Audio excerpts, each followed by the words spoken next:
process of meditation with some instructions or discussions on one aspect of the process of meditation. So let us start with our usual process of meditation. Let us all sit upright, keeping our back, neck and head in a relaxed upright position. Visualize your whole body to be steady, strong, healthy. Direct your attention to various limbs, right from the toes to the top of the head, and as you visualize them to be full of light, full of purity and goodness, this body is the temple of the divine. Focus on your toes, in your ankles and the calf muscles, and see the whole part of the body filled with the divine light. Your knees, thighs, back, stomach, chest, shoulders, arms, elbow, hands, the neck, face, and the head. The whole body is full of a radiant light of purity, holiness. Now focus your attention on your breath. Inhale and exhale slowly and deeply. While inhaling and exhaling, you may visualize that you are breathing in pure light that fills your whole being, and as you exhale, you push out all stress and tension. You may repeat the mantra Om during your inhalation and exhalation. Let's breathe in this way for 3 times.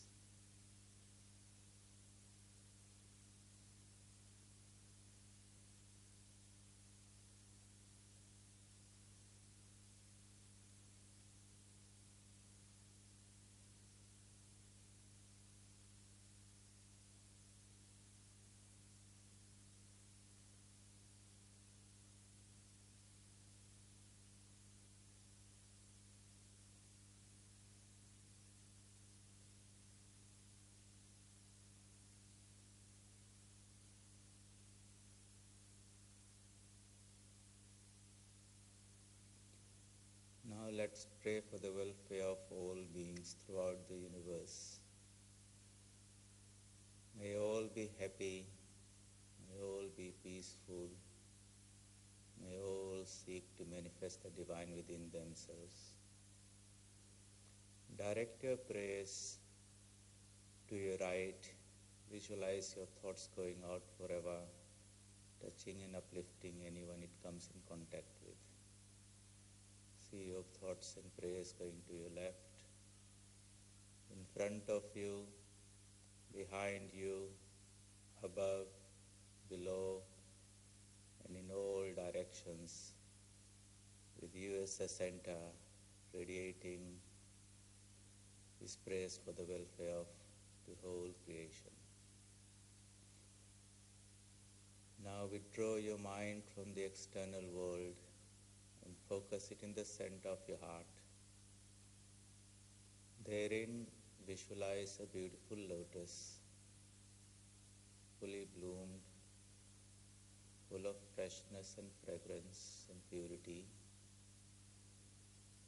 In the center of that lotus, visualize a flame, steady like a lamp kept in a windless place, radiating its light and effulgence in all directions, illuminating every cell of your body, every corner of your mind with its effulgence. You may replace that flame with any divine form of your choice, if you wish. Imagine that divine personality which is seated there, full of grace, compassion, eager to bestow and shower the choicest blessings on you. Visualize that the light emanating from the divine form light of spiritual knowledge that dispels the darkness of ignorance. It's a light of absolute purity that fills your whole body and mind with holiness. It's a light of pure bliss that fills you with joy. It is the light of peace that fills your whole being with serenity and tranquility. It is the light of immortality and strength that makes you strong and fearless, physically, mentally, emotionally, morally, and spiritually. Feel yourself in the divine presence. Surrender yourself to Him with a prayer for spiritual illumination, devotion, knowledge, purity of mind, and all these divine qualities. You may repeat the mantra of your deity, or if you wish, you may repeat Om Namo Bhagavate Ramakrishnaaya Namaha if you want to visualize Om Shri Ramakrishna, or simply repeat the universal mantra Om. Direct your whole attention on the divine presence within you and repeat the mantra, keeping an eye on the process of repetition. Wherever the mind drifts off, bring it back to the divine presence within you. Let us meditate in this way for a while.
ma sadgamaya tamaso ma jyotirgamaya mrityorma amritam gamaya.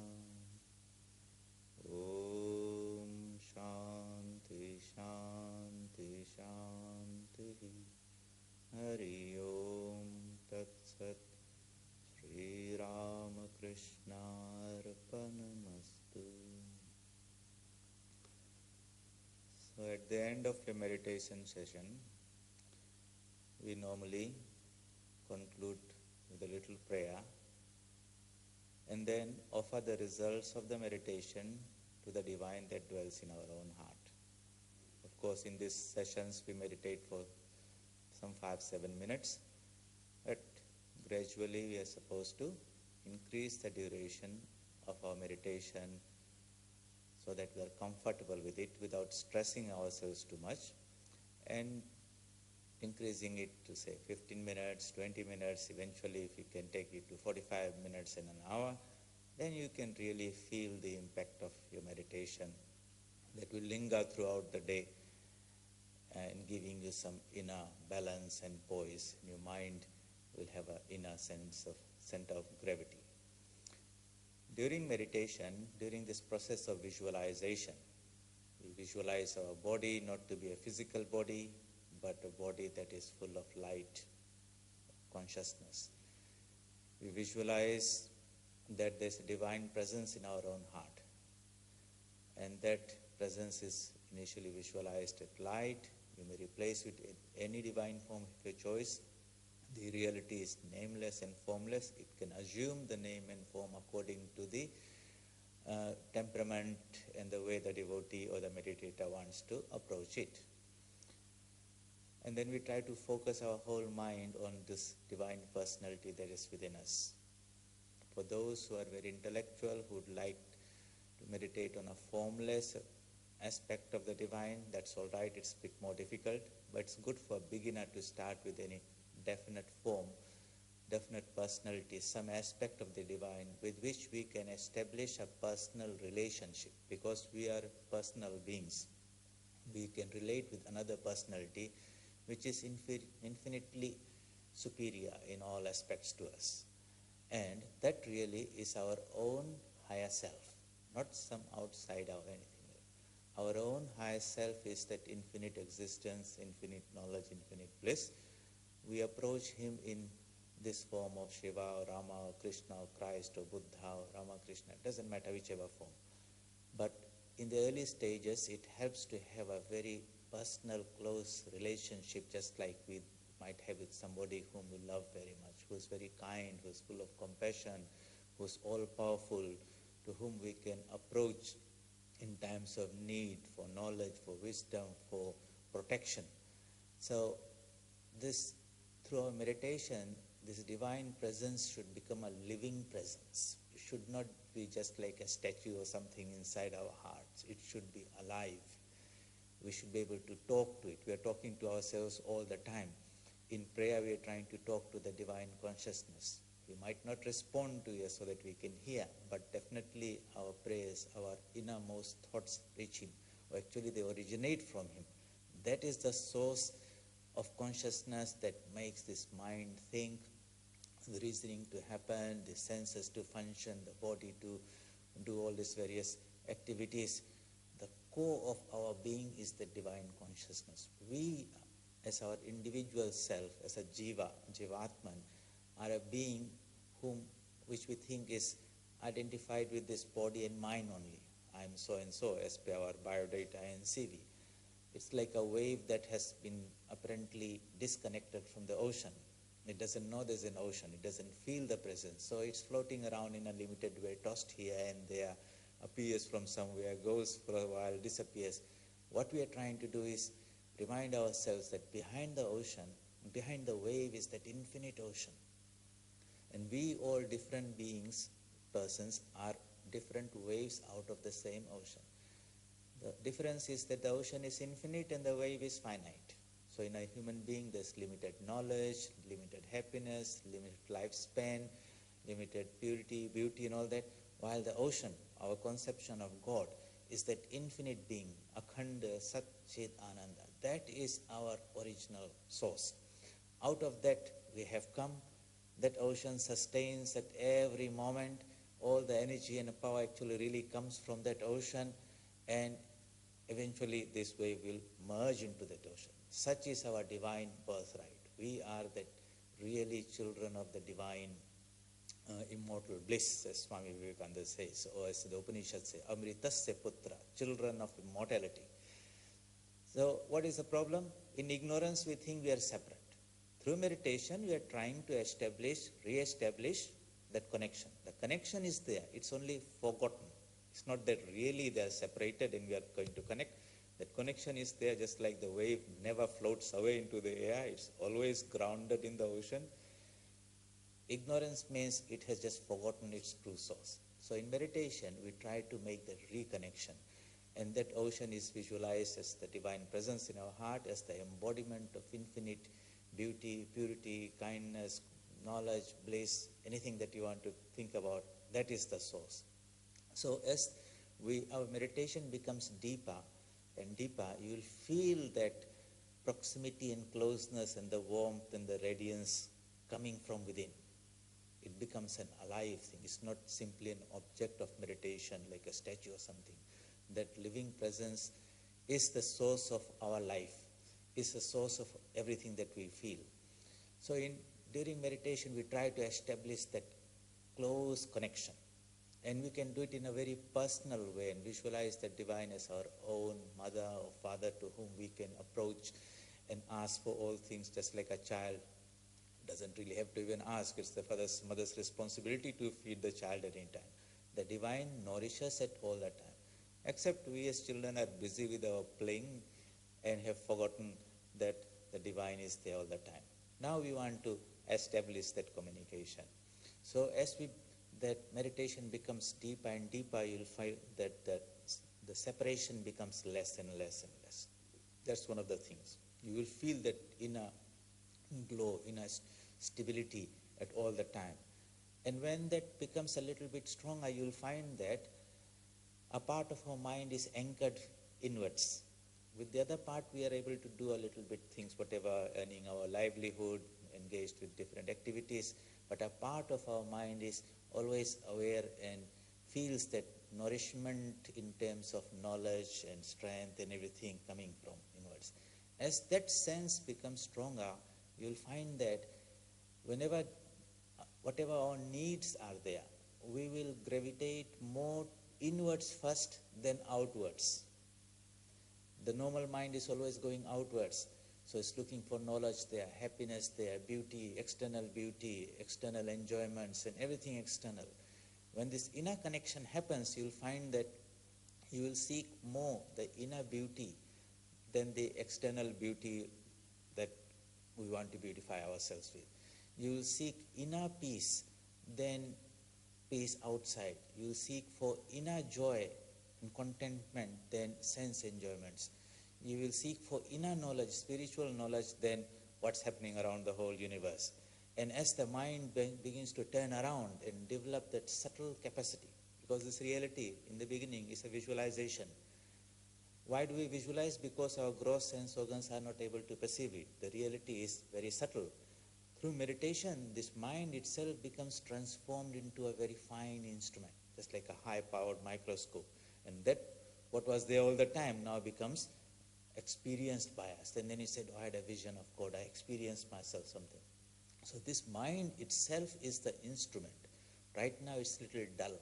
It has to be made sharper. It has to become more concentrated. And then that mind, as it becomes more and more pure or sattvic, transparent, then the light which is there all the time begins to shine.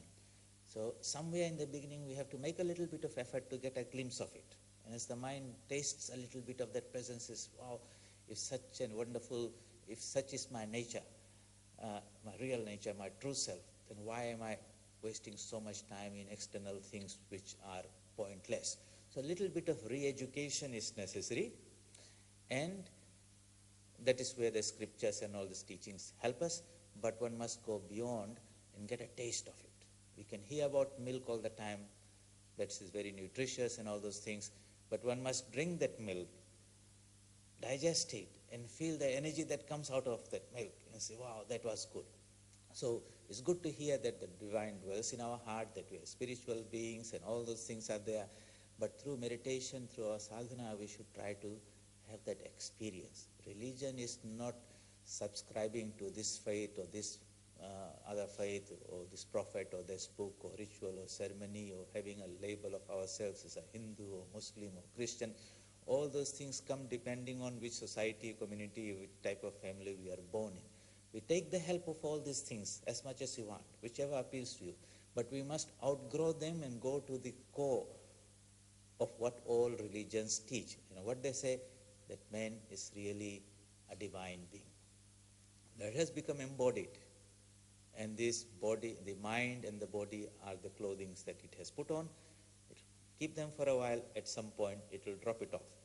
What are we? Who are we? Where do we come from? What is our true relationship with this world or the reality behind it? Those are the questions that grabs the mind or interest of the spiritual seeker. And he finally, out of the teachings of experiences of those who had realized the truth, have some map and some torchlight and a compass and say, that's where you'll find the truth. It's not out there, it's inside. These are the methods, but you have to walk the journey.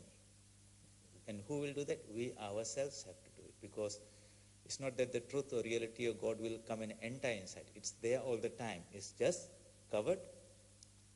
The process of meditation is to remove the covering. So it's important to make that ideal as alive as possible. It's not just an idea of something there. Okay. It's a living ideal. It's a living consciousness. It's talking to us. It's responding to us. We can communicate with it. And not only that, it will give us all that we require in terms of our needs. At the spiritual level, the intellectual level, at the physical level also. Such is the power of the ocean to supply the wave all that it requires. But the ocean, the wave must learn how to draw that out of it. It can become a huge wave. It can become a wavelet, depending on how much it can connect to itself. It can merge itself into the ocean and become one with the ocean. That's also possible. And that's what is the real purpose, is to become one with it. That's why in the deepest of the meditation, Christ says, I and my Father are one. That the wave and the ocean are not separate. The yogi says, Aham Brahmasmi, I am that infinite ocean. Initially I thought I was a little individual as a wave. I merged myself into that ocean, and now I am so vast, so deep that I can't even express myself. Few things are there, teachings are there in the Upanishads. The Sufi saint says, Anal Haq, I am he. I am not different from him. That is the ultimate goal for all of us. And there's no peace until we reach that realization. And it's such a profound realization that you cannot express it. Try to ask a wave, what's the depth of the ocean, how vast it is. It will say it's big. That's it, more or less. The words cannot express. So it has to be experienced. This communication and teachings are just to give you some encouragement and direction, but we have to go forward. Now, when we are meditating, today we'll take a little bit of how to keep that mind anchored and locked onto the divine form, because the mind has a tendency to fly off left and right.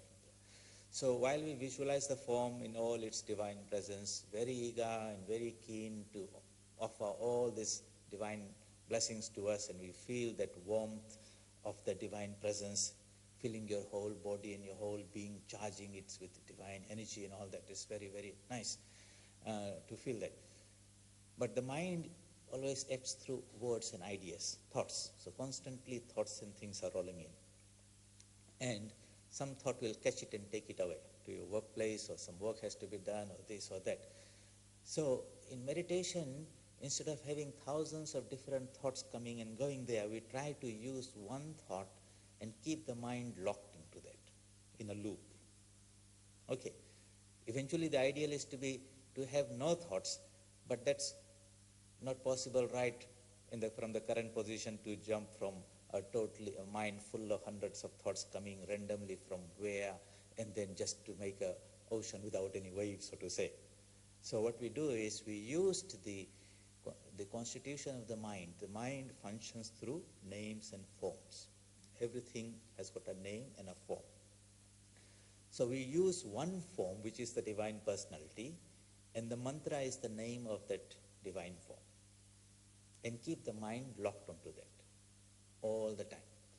So in your meditation, no matter what festival is there, is Shivratri or Christmas, one should not change the deity or the object of your meditation.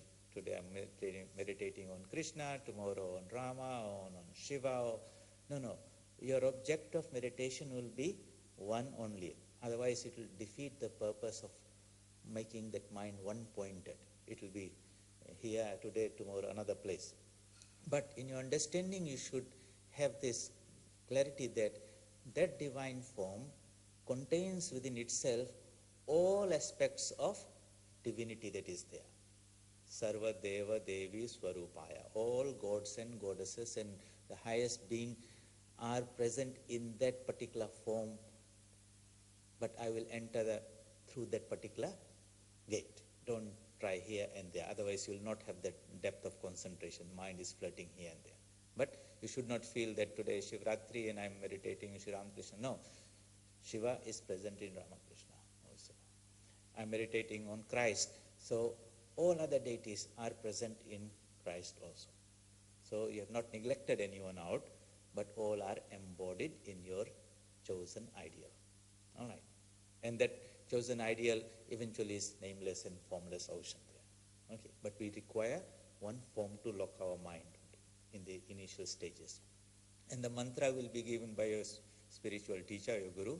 If not, the Shabda Brahman Om is a good mantra to meditate on. This is not a Hindu word or something to do with Hinduism, even though the Vedic rishis experienced it. Not only them, all great teachers in all traditions come across this sound of they call it the logos, or the music of the spheres. Something profound is there at the very depth of our being.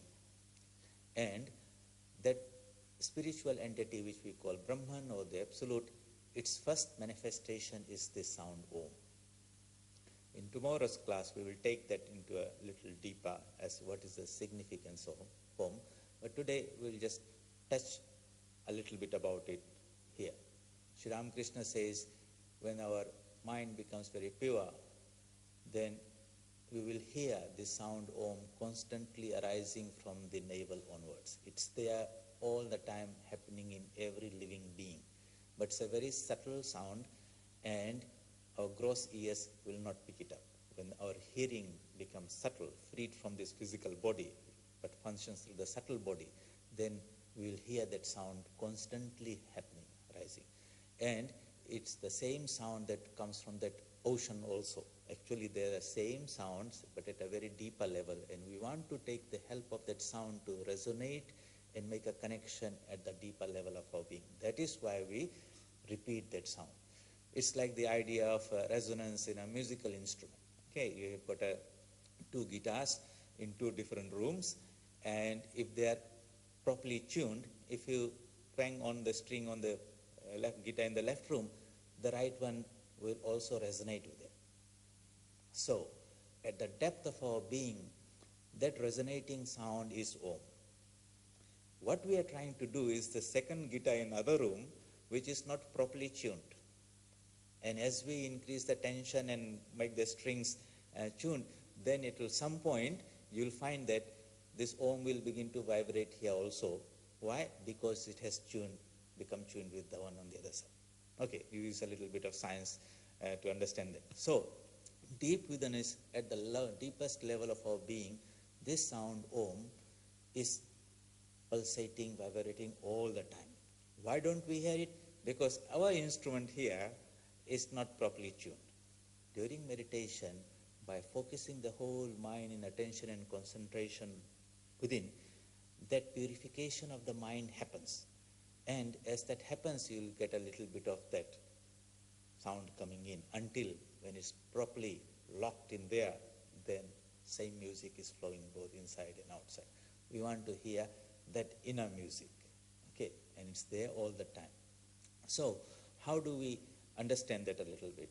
Very quickly, we have been discussing this idea that in our Sunday classes that this is the physical universe and this body is part of the physical universe.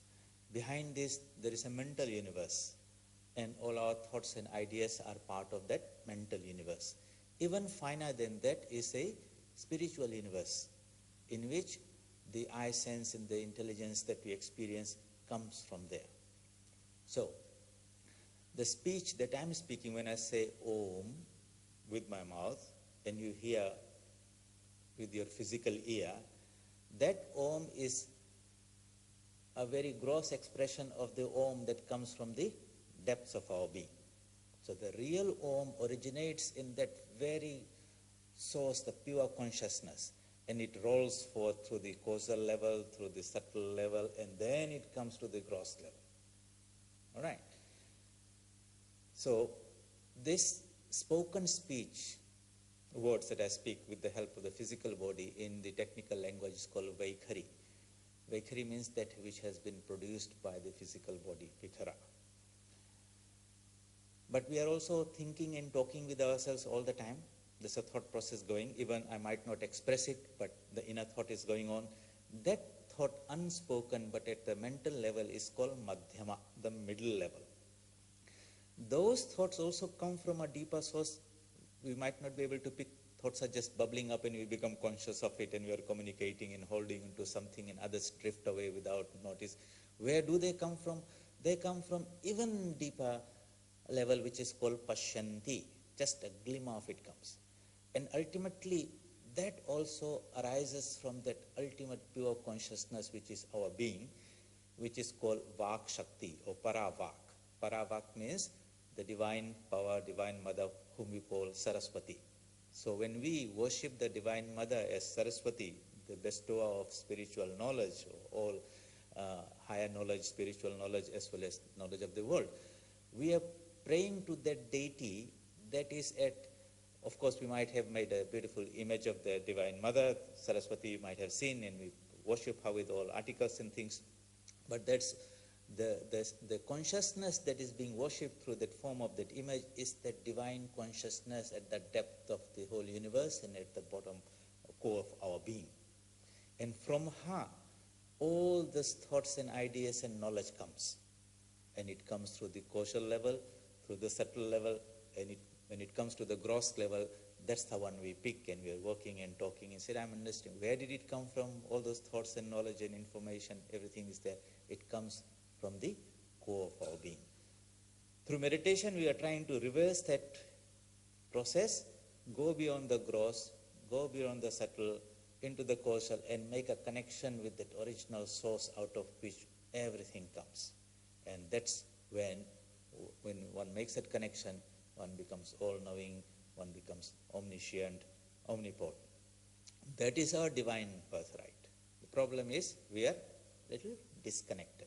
Meditation is that process, constant effort of withdrawing the mind from the external things. We make our body calm and quiet, go to a room where there is no disturbance, sit in a posture that we can sit for say half an hour, 45 minutes, okay, and then pray for the welfare of all beings, those who love or who are good to us. Also those who are not so good to us, pray for them. You'll find that they will not come and disturb you in your meditation, and it's good to pray for everyone. And then you turn your mind around to the divine presence and imagine this body is not only a physical body, but a temple of the divine, full of light, full of beauty, purity, goodness. Okay, and in the core of your being, imagine a beautiful lotus. A lotus is some symbol of unfoldment. It opens up and something beautiful comes out of it. So you want to open that beautiful lotus of the heart in which the divine presence is there, luminous, shining, beautiful, pure, and its effulgence illumines every cell of your body, every corner of your mind, fills your whole being, radiates beyond you also. What a wonderful way to have your new identity, so to say, connecting with the divine. And as the mind pours its attention and concentration on that, that light becomes brighter and brighter. Actually, it's very bright, but the covering, the dust that is there, that is being erased, and the light shines more and more and more. And then we go deeper and deeper and deeper, make a connection. When the connection is made, then this body will drop off sometime. It doesn't matter. It's like an old piece of cloth that we have discarded. But we are now anchored into the ocean. The wave then sinks into the ocean and says, I am that infinite existence, knowledge, bliss. That is what is the goal of meditation. And the more we practice, morning and evening, the better it is. Try to have the mind anchored onto that idea a little bit during the day. Maybe you can sit down for 5 minutes during your lunch break and have a micro meditation. I know some devotees who do that. Just trying to make that reconnection again. Be a little bit more integrated as much as possible. Morning and evening is good during meditation, but during the day, just being aware of the divine presence and communicating with it and feeling that power and talking to it and seeking whatever you require from that, change it around a little bit. Then the mind will begin to feel that presence. And once that connection is made, then the ball will roll easier. So we have to make initially some effort. Do it morning and evening. Try to extend the duration. Don't stress it too much. Feel it comfortable. Do it as much as you are comfortable. And when you finish your meditation, don't simply get up and walk away and try to jump into whatever you're doing every day.